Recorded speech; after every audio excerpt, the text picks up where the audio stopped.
Hello everyone, आज के नए टॉपिक को स्टार्ट करते हैं जो जूलॉजी का ह्यूमन रिप्रोडक्शन चैप्टर का है। चैप्टर स्टार्ट करने से पहले मैं चैप्टर के बारे में थोड़ा बताना चाहूंगा कि इसके पहले हमारा 2 लेक्चर ह्यूमन रिप्रोडक्शन का कंप्लीट कर चुका हूं। अगर नहीं पता है तो जाकर उस लेक्चर को देख लीजिए। सबसे बड़ी बात यह है कि इस लेक्चर में जो आज का कॉन्सेप्ट है वो पिछले वाले कॉन्सेप्ट से रिलेटेड है, लिंकेड है। आज का जो हमारा लेक्चर होने वाला है, या फाइनली मैं कह दूं आज का जो हमारा गोल्स होने वाला है वो होगा स्पर्मेटोजेनेसिस के ऊपर। आज ओनली स्पर्मेटोजेनेसिस के बारे में समझाएंगे my audience, my dear student. अगर इसके पहले आपका कॉन्सेप्ट नहीं चमका है स्पर्मेटोजेनेसिस को लेकर के, आज मैं 100% प्रॉमिस करता हूं कि आज के लेक्चर लेने से अब नौबत नहीं आएगी दोबारा स्पर्मेटोजेनेसिस के कॉन्सेप्ट को समझने की। क्योंकि मेजर 3 टॉपिक्स होते हैं, जिसने 3 टॉपिक पर अपनी पकड़ बना ली, मैक्सिमम मैं कहता हूं ह्यूमन रिप्रोडक्शन का एक भी क्वेश्चन छटक कर नहीं जाने दूंगा। क्या क्या है वो चैप्टर्स, क्या क्या है वो टॉपिक, उन टॉपिक को ध्यान समझने का। स्पर्मेटोजेनेसिस, oogenesis, साथ के साथ मेंस्ट्रुअल साइकिल जिसे आर्थो चक्र कहते हैं। ये 3 मेजर टॉपिक हैं और ये तीनों एक दूसरे से लिंकेड हैं। इसके पहले वाले क्लास में हम लोगों ने मेल रिप्रोडक्टिव ऑर्गन को विद कॉन्सेप्ट के साथ डिक्लेयर किया था, और फिर फीमेल रिप्रोडक्टिव ऑर्गन को भी हमने एक कॉन्सेप्ट के साथ, माइंड मैप के साथ खत्म किया था। लेक्चर 1 में मेल रिप्रोडक्शन को खत्म किया, लेक्चर नंबर 2 में फीमेल रिप्रोडक्शन को खत्म किया। इस कमेंट में जब मेरे को यह समझ में आया, जब मैं कमेंट पढ़ा तो कमेंट में कुछ इस तरीके था जिसे सुनकर मेरे रोंगटे खड़े हो गए कि भैया ये स्पर्मेटोजेनेसिस के बारे में इतना ढेर सारा कमेंट कि स्पर्मेटोजेनेसिस के कॉन्सेप्ट को लाओ और समझाओ। फाइनली वो आ गया दिन स्पर्मेटोजेनेसिस के चैप्टर को लेकर के या टॉपिक को लेकर के आज अपन डील करेंगे। मेरा नाम विकास। अगर आप मेरे चैनल पर नए हैं तो प्लीज सब्सक्राइब कर दीजिए, क्योंकि सब्सक्राइब करने से हमारा वीडियो आपके फोन में सबसे पहले पहुंचेगा।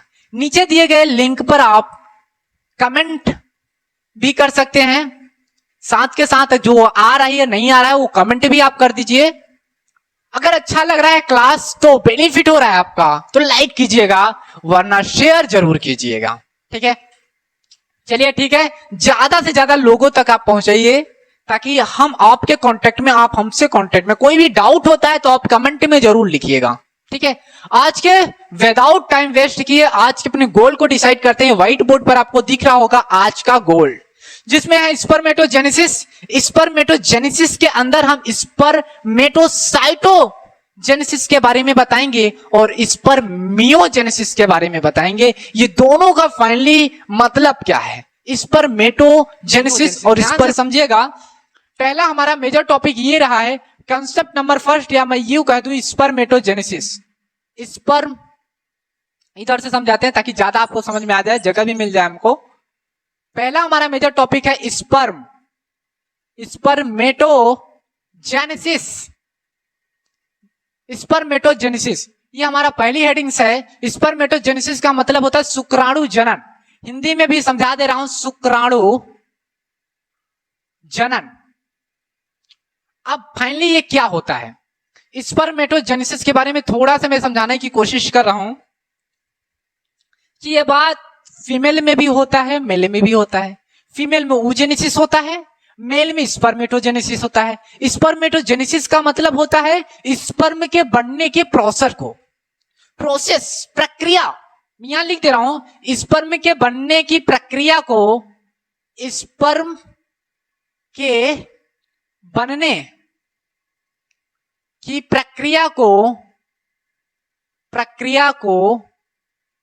प्रक्रिया को क्या कहते हैं माय डियर, स्पर्मेटोजेनेसिस कहते हैं। मतलब समझिएगा दोनों का।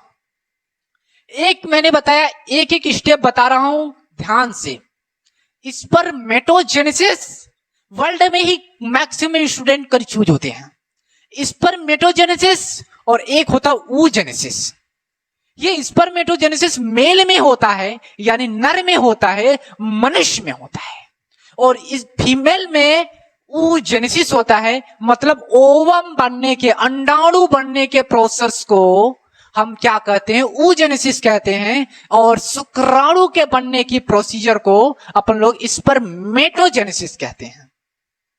ये तो फाइनली अपने को पता चल गया। लेकिन एक बात मैं जेन्युइन बता दूं आपको कि जितने भी मेल्स होते हैं, जितने भी पुरुष होते हैं, सब में स्पर्म जो होता है एक यौनवा अवस्था पर निकलना स्टार्ट होता है। यानी मैं बता दूं, प्यूबरिटी काल में, प्यूबरिटी पीरियड में जब एक बंदा 12 से 14 इयर्स का हो जाता है, माय डियर, इयर्स का हो जाता है, जब एक लड़का जैसे ही 12 से 14 साल का होता है, वैसे ही उनमें क्या होते हैं, हार्मोन रिलीज होते हैं। और हार्मोन रिलीज होने की कंडीशन में ये प्रॉब्लम क्रिएट हो जाती है, यानी स्पर्म बनना शुरू हो जाता है। और स्पर्म बनने के प्रोसेस को अपने पीछे लिखा हुआ है स्पर्मेटोजेनेसिस। यहां देख सकते हैं स्पर्मेटोजेनेसिस कहा जाता है। समझ में आ रही मेरी बात? मजे की बात क्या है यहां? मजे की बात या मजे की पॉइंट को समझना ये है अपने को कि स्पर्मेटोजेनेसिस में स्पर्म के बनने की प्रोसेस को अपन स्पर्मेटोजेनेसिस कहते हैं। बात समझ में आती है। लेकिन एक बार यौनवा अवस्था में प्रारंभ हो जाए माय डियर, कि ये बंद होने का नाम ही नहीं लेता है।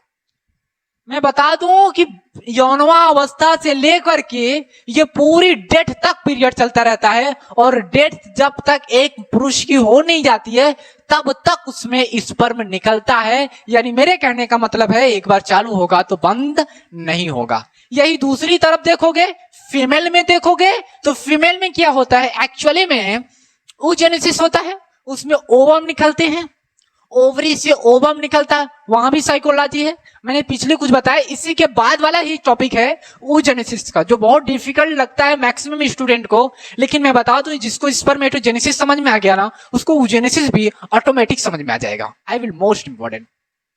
अब ध्यान से समझना, oogenesis में ओवम निकलता है और स्पर्मेटोजेनेसिस में स्पर्म निकलता है। बस सिंपल सी बात है, और ताम झाम कुछ नहीं करना है। लेकिन यह समझ लेना कि oogenesis में ओवम निकलता है 10 से 12 साल की अवस्था में। लेकिन माय डियर, ये कब तक चलता है मैं बता दूं, एक फीमेल में 45 साल से 50 ईयर्स तक। यानी एक फीमेल 50 साल की हो गई तो उसमें ओवम नहीं निकलेंगे, चाहे जितना प्रयास कर लिया जाए। उसमें फिर ओवम नहीं निकलेगा, अंडाणु निकलने का नाम ही नहीं लेगा साला। समझ रहे हैं मेरी बात को? सेम यही प्रोसीजर है। और फीमेल, मेल में मैं बात कर रहा हूं, तो मेल में यार खत्म ही नहीं होता साला, हमेशा निकलता ही निकलता रहता है। ये जेन्युइन तरीका है। अब इसके पीछे की साइकोलॉजी में बता रहा हूं, आप ध्यान से समझिएगा। यहां पर या व्हाइट बोर्ड पर ध्यान से समझिएगा कि इसका मतलब क्या है। स्पर्मेटोजेनेसिस का अभी हमने बताया। एक चीज आपने नोट डाउन किया होगा कि स्पर्मेटोजेनेसिस 2 तरीके का होता है। ध्यान से देखना, 2 प्रोसीजर होता है। पहला मैं लिख दे रहा हूं, मेजर टॉपिक नंबर 1 है स्पर्मेटो साइटोजेनेसिस। स्पर्मेटोसाइटोजेनेसिस होता है। इसमें क्या प्रोसीजर लगता है माय डियर? इसमें क्या प्रोसीजर लगेगा, ध्यान से समझिएगा। इसमें कहां से कहां तक होता है? इसमें होता है, सफर क्या है होता है, स्पर्मेटोगोनिया। अभी बताऊंगा स्पर्मेटोगोनिया क्या है, ध्यान समझना। स्पर्मेटोगोनिया से लेकर स्पर्मेटिड तक, स्पर्मेटिड, ध्यान समझिएगा। स्पर्मेटोसाइटोजेनेसिस में स्पर्म बनने का प्रोसीजर स्पर्मेटोगोनिया से लेकर के स्पर्मेटिड तक होता है। अब कई लोगों को कंफ्यूजन होगा कि स्पर्मेटोगोनिया क्या है, कई लोगों को कंफ्यूजन होगा स्पर्मेटिड क्या है। प्लीज डोंट वरी, मैं सब समझाऊंगा। स्पर्मेटोगोनिया का मतलब मैंने समझाया था स्पर्म मदर सेल। याद आ रही हो तो अच्छी बात है, पिछले लेक्चर में मैंने समझाया था। आपको अगर याद आ जाए, टेस्टीज में मैंने बताया था। अब एक बार थोड़ा सा फीलिंग दिला दे रहा हूं, बाकी आपको समझ में आ जाएगा। यहां से समझिएगा, हमने आपको 1 मिनट दूंगा, कोई दिक्कत नहीं है। ये टेस्टीज है, मान लीजिए टेस्टीज है। टेस्टीज का मतलब वृषण है मान लीजिए, और वृषण के अंदर आपके टेस्टिकुलर लोब्यूल्स बने हुए थे, सेमनीफेरस वेसिकल्स बना हुआ था। अगर याद आ जाए तो मेरे बहुत अच्छी बात है। मान लीजिए सेमनीफेरस ट्यूबल्स, सेमनीफेरस ट्यूब्यूल्स। मान लीजिए टेस्टीज में एक सेमनीफेरस ट्यूब्यूल्स सा याद आ रहा है, इमेजिनेशन कीजिएगा। एक अभी यहां पर देख लीजिए, अच्छा आपको नहीं समझ में आ रहा है ना, यहां पर देखिए, मैं आपको एक प्रोसीजर बता रहा हूं। ये व्हाइट बोर्ड पर आपको दिखाई दे रहा है, ठीक है। व्हाइट बोर्ड पर आपको दिख रहा होगा इस समय किसका स्ट्रक्चर दिख रहा है डियर? इस समय रियल स्ट्रक्चर में आपको दिखा रहा हूं टेस्टीज का। और टेस्टीज के अंदर ही देखने का, अंदर ही जब आप देखेंगे टेस्टीज के अंदर, तो आपको इसके अंदर सेमनीफेरस ट्यूबल्स दिखाई देगा। और सेमनीफेरस ट्यूबल्स के ही अंदर मैं बता दूं जर्मिनल सेल्स होती है। यही वो मैं लिख दे रहा हूं ताकि ज्यादा फील आ जाएगी आपको। सेमनीफेरस ट्यूबल्स के अंदर ही माय डियर जर्मिनल, यहां लिख दे रहा हूं जर्मिनल सेल्स होती है, कोशिका होती है। और जर्मिनल सेल्स यानी जर्मिनल कोशिका में जब टॉर्चर कौन करता है माय डियर, अभी फील पूरा करा दूंगा। एंड्रोजन्स एक हार्मोन्स होते हैं। और ये हार्मोन से निकलता कहां से? मान लीजिए ब्रेन था, ब्रेन में GnRH था, ब्रेन ने GnRH निकाला, GnRH ने अपने अंदर से LH निकाला और एक FSH निकाला था। समझ रहे हैं मेरी बात? LH अपने अंदर से, LH जो होता है ये लीडिंग सेल को प्रेरित किया था। और लीडिंग सेल ने अपने अंदर से एंड्रोजन निकाला था। और ये एंड्रोजन एक हार्मोन है। और ये हार्मोन जाकर जर्मिनल सेल को टॉर्चर करेगा। यानी जब टॉर्चर करेगा तो इसमें क्या होगा माय डियर? समसूत्री विभाजन हो जाएगा माय डियर। इसमें क्या होगा? समसूत्री विभाजन, माइटोसिस होता है, समसूत्री विभाजन होता है, समसूत्री विभाजन। जब समसूत्री विभाजन होगा तो ये अपने अंदर से एक निकालेगा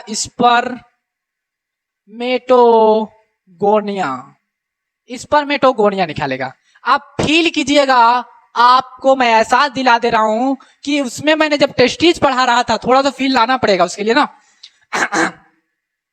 यह टेस्टीज है, ये आपको दिखाई दे रहा है, फिर से स्ट्रक्चर में दिखा दे रहा हूं। ये टेस्टीज है और टेस्टीज के अंदर ही ध्यान से देखोगे आप तो आपको सेमनीफेरस ट्यूबल्स नजर आ रहा होगा। और सेमनीफेरस ट्यूबल्स कुछ है नहीं, एक नली है। और इसी नली के अंदर जर्मिनल सेल्स होती है। जर्मिनल सेल्स में क्या करता है? जैसे ही एक बच्चे की ईयर्स, एक लड़का 12 से 14 साल का होता है, उसमें हार्मोन निकलते हैं, वो भी उसके ब्रेन से GnRH गोनेड्रोपिन रिलीज हार्मोन्स होता है। और वो हार्मोन्स अपने अंदर से दो और हार्मोन निकालता माय डियर। क्या? LH, FSH, ये दो हार्मोन निकालेगा। और एक चीज मैं बता दूं, ये सर्टोली सेल्स होते हैं जो पोषण देने का काम करता है। किसको माय डियर? पोषण देता है। किसको देता है पोषण? ये जो वो होता है स्पर्म होता है, उसको पोषण देता है। अभी स्पर्म के बनाने की प्रोसीजर लागू कर रहा हूं। अगर ये समझ गए तो सारा खेल समझ जाओगे, ये मैं वादा करता हूं। समझना इस बात को कि GnRH अपने अंदर से LH, FSH निकालता है। ये दोनों हार्मोन्स हैं। और LH अपने अंदर से, और ये लीडिंग सेल क्या है? ये क्या है? ये टेस्टीज है। और टेस्टीज के ओरे इमेजिनेशन करिए कि ओरे जो स्पेस था मैंने दिखाया था, उसी जगह पर लीडिंग सेल थी। खाली जगह को हमने लीडिंग सेल्स कहा था, अगर याद आ रहा होगा तो आपको। लीडिंग सेल्स में अब लीडिंग सेल्स था, जी हाँ बिल्कुल। LH लीडिंग सेल को क्या करेगा? टॉर्चर करेगा, साला टॉर्चर करता है। और जैसे ही टॉर्चर करेगा इसको, तो सह नहीं पाएगा और अपने अंदर से फेंकेगा एक हार्मोन जिसका नाम है टेस्टोस्टेरोन या एंड्रोजन्स। टेस्टोस्टेरोन या एंड्रोजन्स एक हार्मोन रिलीज करता है माय डियर। और ये हार्मोन थोड़ी खाली नहीं बैठेगा यार, निकाला किस काम के लिए वो काम करेगा। ये निकला और ये सीधा आक्रमण किस पर करेगा? जर्मिनल सेल पर करता है। मैंने गोला बताया था वहां पर। ये जर्मिनल सेल को बार बार पुश करेगा और जब टॉर्चर करेगा तो वहां समसूत्री विभाजन होगा। और जब समसूत्री विभाजन होगा माय डियर, तो अपने अंदर से ढेर सारा स्पर्मेटोगोनिया निकालेगी। मदर से स्पर्मेटोगोनिया निकालेगी जो गोला होता है। मेरी बात समझना, गोल होता है। स्पर्मेटोगोनिया निकलेगी और स्पर्मेटोगोनिया से ही स्पर्मेटिड बनाएंगे। और इस प्रोसेस को हम स्पर्मेटोसाइटोजेनेसिस कहते हैं। स्पर्मेटोसाइटोजेनेसिस का नाम लेते हैं। ये एक रियल था। जेन्युइन था। मैं भी इसको पूरी तरीके से फील दिलाऊंगा। ये ध्यान से देखना माय डियर। अब ये चीजें अगर आप देख लियो तो एक बार स्क्रीनशॉट ले लीजिए ताकि मैं इसको मिटाकर आगे के प्रोसीजर को फॉलो कर दूं। अब दूसरा लगे, हाँ दूसरा भी देख लेते हैं। दूसरा क्या है माय डियर, अभी इसको अधूरा है, अभी इसमें पूरा करना है। अभी यहां से लेकर यहां तक सफर तो करेंगे ना भाई। अभी हमने 2 कंडीशन लगाई, उसके बारे में एक और देख लेते हैं। स्पर्मियोजेनेसिस। अच्छी बात यह है कि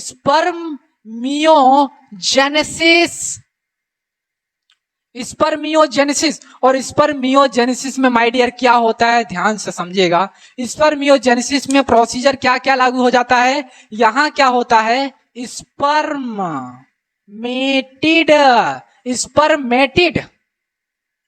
स्पर्मेटिड से लेकर स्पर्म तक के सफर को हम अपन लोग क्या कहते हैं, स्पर्मियोजेनेसिस कहते हैं। फाइनली हमने स्पर्म बना दिया भाई साहब, हमने यहां पर स्पर्म बना दिया। अब इसी स्पर्म यानी शुक्राणु को बनाने के चक्कर में मैं कब से परेशान हूं, आपको बताने की क्वालिटी रख रहा हूं। ये तो ट्रेलर है, अभी तो पूरी पिक्चर बाकी है, ध्यान से समझना। अभी सिर्फ इतना फील दिला रहा हूं कि जो स्पर्मेटो, इधर बगल हो जाए, साइड में हो जाए तो देख लीजिए। अभी सिर्फ आपको इतना मैं फीलिंग दिला रहा हूं कि जो आपने स्पर्मेटोजेनेसिस के मैंने वर्ड नाम लिया, जिसमें भाई स्पर्मेटोजेनेसिस क्या है, शुक्राणु जनन है, जहां सिर्फ स्पर्म बनने के प्रोसीजर को फॉलो किया जाता है। और ये 2 तरीके से फॉलो करता है।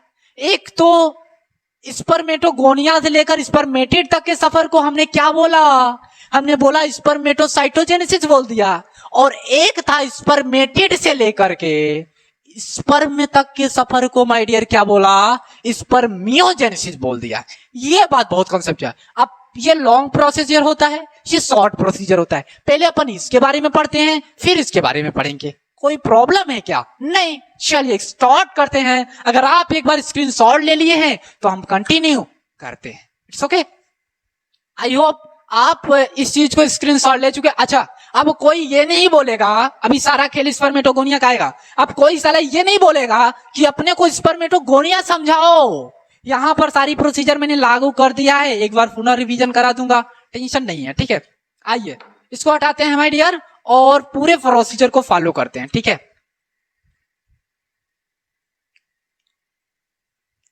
ध्यान से समझिएगा। स्पर्मेटोसाइटोजेनेसिस में स्पर्मेटोगोनिया से लेकर स्पर्मेटिड तक के सफर में थोड़ा सा मैं नोट बनाकर आपको फीलिंग दिला रहा हूं, थोड़ा सा मैं नोट बनाकर आपको फीलिंग दिला दूं, आपको ज्यादा समझ में आ जाएगा। क्या ही है, ध्यान से देखना। स्पर्मेटोगोनिया, ये ध्यान देना, द्विगुणित होता है। ये स्पर्मेटोगोनिया है, चलिए ठीक है।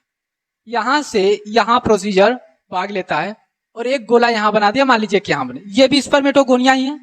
द्विगुणित होता है क्योंकि माइटोसिस होता है। और एक चीज मैं अभी बता दे रहा हूं कि जो स्पर्मेटोसाइटोजेनेसिस होता है ना, इस पर क्या क्या होता है वो ध्यान से देखना। माइटोसिस और मियोसिस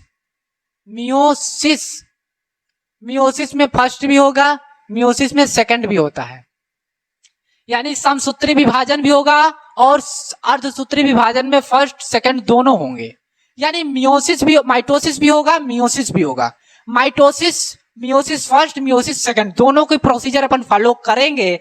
बट यहां ध्यान से समझना, अभी आपको थोड़ा सा मैं स्ट्रक्चर बनाकर फील दिला रहा हूं, ध्यान समझने। ये द्विगुणित होता है, ये हमारा स्पर्मेटोगोनिया है, लिख भी दे रहा हूं, आप भी जान रहे स्पर्मेटोगोनिया द्विगुणित होता है। अब स्पर्मेटोगोनिया का हमने डिवीजन किया, क्या माइटोसिस किया, समसूत्री विभाजन किया, तो समान ही भागों में टूटेगा ना यार।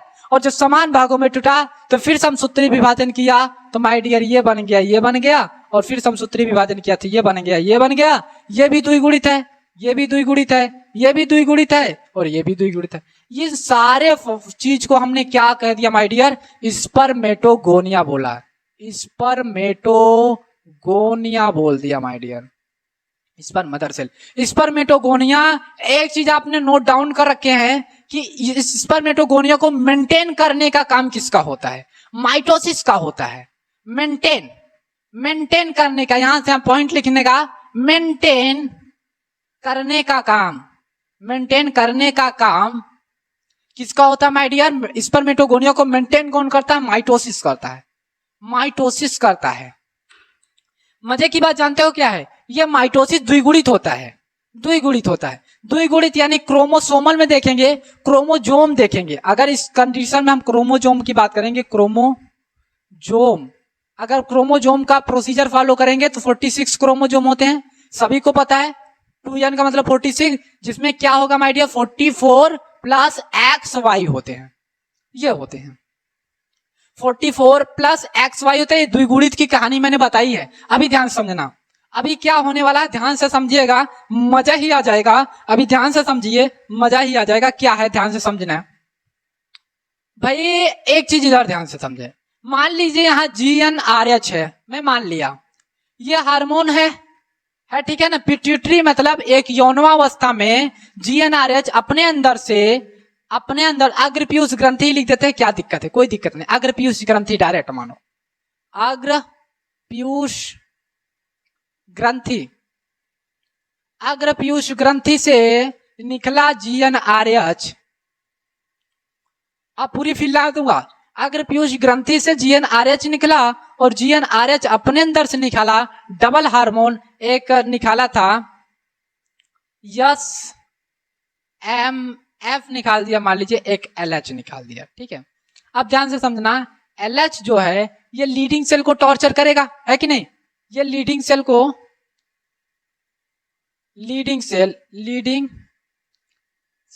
को टॉर्चर करेगा और ये क्या निकालेगा? ये सर्टोली सेल है, ये अपने अंदर सर्टोली, यहां पर सर्टोली सेल होती है, सर्टोली सेल होता है ना, सर्टोली सेल। सर्टोली सेल अभी क्या करेगा मैं बता दे रहा हूं, क्या करता है? पोषण देने का काम करता है। सर्टोली सेल अभी इस पर मियोजेनेसिस का जो टारगेट मैंने रखा उसमें मदद करेगा। लेकिन जो LH है ना, ये लीडिंग सेल जो आप देख रहे हैं ना, ध्यान समझना है, ये लीडिंग सेल अपने अंदर से एक हार्मोन रिलीज करता है। किस पर टार्चर करेगा? ये टार्चर करेगा, स्पेस जो था लीडिंग सेल किसको टार्चर करेगा? एंड्रोजन, अभी बताया था मैंने, एंड्रोजन। और ये एंड्रोजन जाकर के समसूत्री विभाजन कर करके क्या करेगा? यहाँ पर स्पर्मेटोगोनिया है, मैंने बताया ना, ये पूरा स्पर्मेटोगोनिया अभी भी तो बताया। और ये स्पर्मेटोगोनिया, एंड्रोजन क्या काम करता है? स्पर्मेटोगोनिया को टॉर्चर करता है, बेचारा टॉर्चर करेगा। यहां ये बात सत्य है कि ये करते करते डीएनए डुप्लीकेट करता है, डीएनए रेप्लिकेशन करेगा। डीएनए की संख्या में रेप्लिकेशन होता है, साइटोप्लाज्म की संख्या, साइटोप्लाज्मिक द्रव्य होता बनता है, और जिसकी वजह से ये स्पर्मेटोगोनिया अपनी साइज में ग्रोथ करता है, अपनी साइज को ग्रोथ करता है, यानी द्विगुणित होता है। जिसे हम इतनी साइज में ग्रोथ करता है, इसको हम क्या करते हैं जानते हो? Primary spermatocyte, spermatocyte. ध्यान समझना, द्विगुणित होता है ये। अब इसको टॉर्चर करेगा, ग्रोथ करेगी संख्या में, संख्या में क्या, संख्या मैं नहीं कहूंगा, साइज में, यहां लिख दे रहा हूं SIZE। साइज में क्या करेगा माय डियर? ये ग्रोथ करेगा ना। साइज में जब ग्रोथ करेगा प्राइमरी स्पर्मेटोसाइट, तो क्या होगा? प्राइमरी स्पर्मेटोसाइट बना, और प्राइमरी स्पर्मेटोसाइट के बाद ध्यान से समझिएगा, क्योंकि ये द्विगुणित है माय डियर, ये द्विगुणित है तो अपने अंदर से द्विगुणित ही निकालेगा, है कि नहीं? ये और ये अपनी संख्या, द्विगुणित ये भी है, द्विगुणित ये। लेकिन मैं यहाँ द्विगुणित नहीं करूंगा यहाँ, क्योंकि मियोसिस करने वाला हूं। अगुणित ये ध्यान से ना द्विगुणित होता है, ठीक है। एक प्रोसीजर है, यहां मियोसिस मैंने किया, मियोसिस हमने फर्स्ट कर दिया। एक मिनट, इसको पेन चेंज कर देते हैं, मजा नहीं आएगा। यहां मियोसिस कर देते हैं, मियोसिस फर्स्ट। अब यहां मजे की बात क्या जानते हो? यहां द्विगुणित था, ये प्राइमरी स्पर्मेटोसाइट था। अब मियोसिस फर्स्ट करने पर ये अगुणित में बदल गया, हैप्लॉइड, डिप्लॉइड नहीं माय डियर, हैप्लॉइड बदला, तो हम इसको क्या कहेंगे? सेकेंडरी स्पर्मेटोसाइट बाबू, सेकेंडरी स्पर्मेटोसाइट का नाम दिया जाता है। ये भी अगुणित होता है। मजे की बात क्या है? अगुणित है। और फिर ध्यान समझना, ये अपनी संख्या में ग्रोथ करके अगुणित में बदलेगा, ये भी, यानी 4 स्पर्मेटिड बन गए माय डियर। अब ध्यान समझना, यहां मैंने क्या कर दिया? मियोसिस सेकेंड कर दिया, मियोसिस सेकेंड कर दिया। यहां मियोसिस सेकेंड, ध्यान से समझना, मियोसिस सेकेंड करते ही ये किसमें कन्वर्ट हो गया माय डियर? ये कन्वर्ट हो गया स्पर्मेटिड में। स्पर्मेटिड में कन्वर्ट हो गया, जो अगुणित ही होता है। अब एक बात तो फिक्स है कि ये मैं क्या कह सकता हूं कि प्राइमरी स्पर्मेटोसाइट और स्पर्मेटोगोनिया दोनों द्विगुणित होते हैं, डुप्लाइट होते हैं, यानी मेरे कहने का मतलब द्विगुणित होते हैं, हैप्लॉइड नहीं होते माय डियर, द्विगुणित होते हैं। कौन कौन से? स्पर्मेटोगोनिया और प्राइमरी स्पर्मेटोसाइट। और देखना, जैसे मियोसिस फर्स्ट किया वैसे सेकेंडरी स्पर्मेटोसाइट बना, यह भी अगुणित होता है। और जब मियोसिस सेकंड किया माय डियर तो अगुणित ही बने, चार ठे गुणित। मियोसिस फर्स्ट करने पर 2 ठे अगुणित बना है जो सेकेंडरी स्पर्मेटोसाइट में आएगा। मियोसिस सेकंड करने पर अपनी संख्या में समान भागों में डिवीजन होगा माय डियर। ये देखना है, अगुणित अगुणित समान भागों में डिवीजन होगा, अलग अलग नहीं होगा रे, ये समान भागों में डिवीजन होगा, अलगाव होता है। मियोसिस सेकंड किया, ये 4 ठे स्पर्मेटिड बन गया माय डियर, 4 स्पर्मेटिड बना है, देख सकते हैं। और स्पर्मेटिड भी क्या होता है? अगुणित होता है माय डियर। क्वेश्चन पूछा जाता है कौन सा? कि स्पर्मेटोगोनिया द्विगुणित होता है, अगुणित होता है, दोनों होता है, इनमें से कोई नहीं होता है। तो हमें ऑप्शन को कलेक्ट करना पड़ता है वहां पर कंपटीशन के एग्जाम में। तो क्या अपन करते हैं? स्पर्मेटोगोनिया, अच्छा कंफ्यूजन आ जाता, द्विगुणित अगुणित। आप ध्यान से समझना, फिर मैं बता रहा हूं, यहां लिख भी दिया हूं, साला ये द्विगुणित होता है। स्पर्मेटोगोनिया द्विगुणित होता है और प्राइमरी स्पर्मेटोसाइट भी द्विगुणित होता है। यानी कुल मिलाकर कहने का मतलब मेरा कि प्राइमरी स्पर्मेटोसाइट और स्पर्मेटोगोनिया दोनों द्विगुणित होते हैं, जबकि सेकेंडरी स्पर्मेटोसाइट और स्पर्मेटिड ये अगुणित होते हैं। तो मैं यहाँ एक चीज और नोट डाउन कर रहा हूं कि यहाँ जो क्रोमोसोम बन रहा है माय डियर, वो क्या बनेगा? 22 प्लस एक्स या 22 प्लस वाई बनेगा। और एक चीज मैं बता दूं कि फीमेल में ना क्रोमोसोम जो पाया जाता है वो एक्स पाया जाता है, जबकि ये फीमेल के लिए है। फीमेल में क्रोमोसोम को काहे से इंगित करते हैं? एक्स से, जबकि मेल में एक्स वाई से रिप्रेजेंट करते हैं, ये मेल के लिए है। तो एक चीज तो यहाँ डेफिनेट पता, एक चीज बात पता चल जाती है माय डियर। अभी स्ट्रक्चर मत देखिएगा, तो हमें ऑप्शन को कलेक्ट करना पड़ता है वहां पर कंपटीशन के एग्जाम में। तो क्या अपन करते हैं? स्पर्मेटोगोनिया, अच्छा कंफ्यूजन आ जाता, द्विगुणित अगुणित। आप ध्यान से समझना, फिर मैं बता रहा हूं, यहां लिख भी दिया हूं, साला ये द्विगुणित होता है।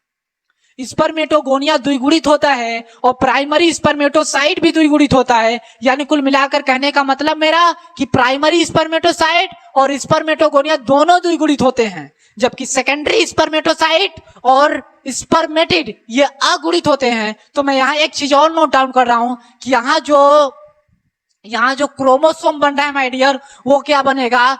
22 प्लस एक्स या 22 प्लस वाई बनेगा। और एक चीज मैं बता दूं कि फीमेल में ना क्रोमोसोम जो पाया जाता है वो एक्स पाया जाता है, जबकि ये फीमेल के लिए है।